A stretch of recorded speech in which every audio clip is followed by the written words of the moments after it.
I used to come back from lunch, I think in second grade, I might have went home maybe 20, 30 days because after lunch my stomach would be hurting so much. Once when I was younger, I was on the swings at school, and then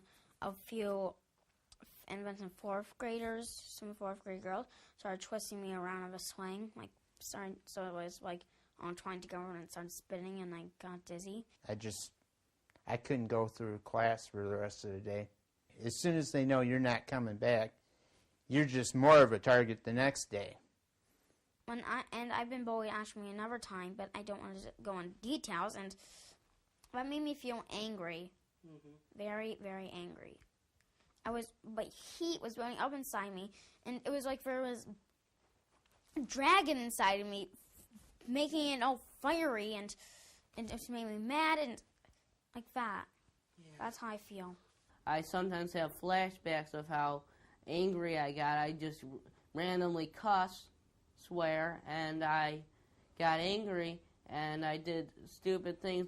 And, it's kind of silly. I'm older now, and nobody's going to run up and steal my hat or knock my book bag out of my hand or anything or steal my lunch, but that's always there. That feeling of, okay, I'm around a bunch of people and somebody's out to get me.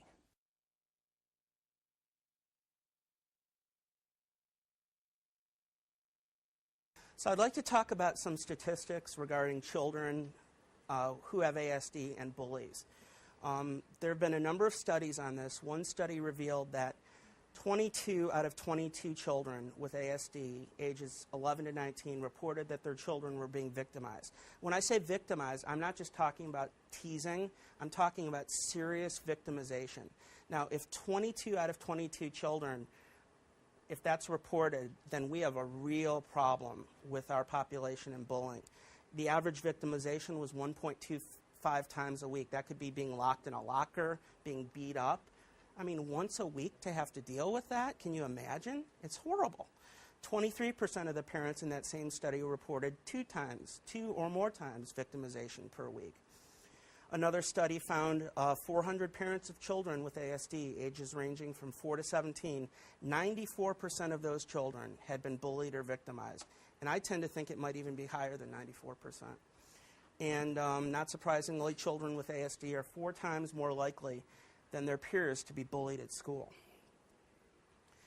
Obviously, the same victims always tend to be targeted over and over. The bully wants to look for the vulnerable person, the person who's not going to be able to fight back. Because people with Asperger's have so many minute differences, it's likely that they're going to be bullied. And there are a number of reasons for this. One of the reasons is they have sensory differences. So that, you may have a kid who doesn't want to wear a coat in the winter because he doesn't feel cold when he goes outside. Well, that's something that other kids are going to pick on that kid for because, well, if you don't wear a coat, that makes you look different. So anything that makes you look different when you're in middle school, high school, is fuel for the fire in terms of being bullied. Well, as a kid, I displayed a lot of unusual movements. This clip that you're watching, I'm 7, 8 years old.